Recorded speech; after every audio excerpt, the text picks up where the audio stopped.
Mahal, naalala mo ba nung una ako nag-propose sa'yo? Oo naman. Paano ko makakalimutan yun? Sobrang unusual ng proposal mo. Base lahat sa pangangailangan. Base sa pangarap ni Betsy. Pero kailanman hindi naging tungkol sa'yo. Sa atin.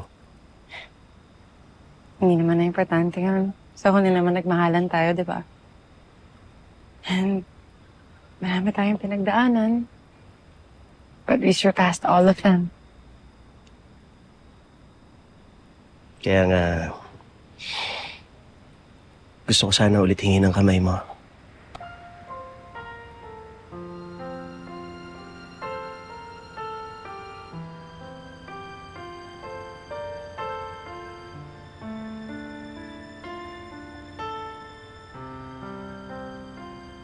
Mahal, this time hinihiling ko na pakasalan mo ulit ako. Kung noon dahil sa maling dahilan. Ngayon, alam ko na ito ang pinakatamang gagawin ko. Ang araw-araw iparamdam sa'yo ang totoong pagmamahal ko. Mahal, I do. Pakakasalan kita sa lahat ng simbahan kung kailangan.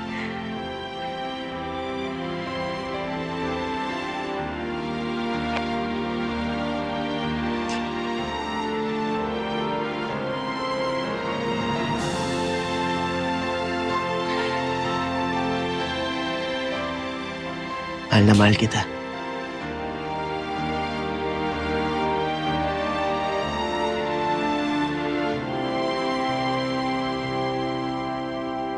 Sa gitna ng lahat, umaasa na mababalik pa.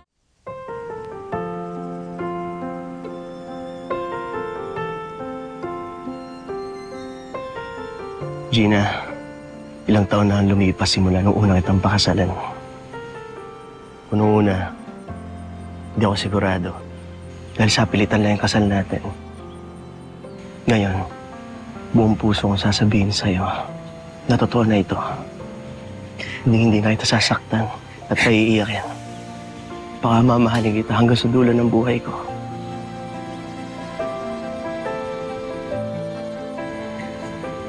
Gerald, mga bata pa lang tayo. Mahal na mahal na kita. Kaya kahit dumating yung araw na gusto ko nang pumayaw, gusto ko nang bumitaw, hindi ko pa rin nagawa. Kasi alam ko sa sarili ko, ikaw pa rin ang gusto kong makita. Araw-araw, ikaw lang ang gusto kong kasama. Habang buhay. Mahal na mahal kita. May your love continue to shine brighter with every passing year.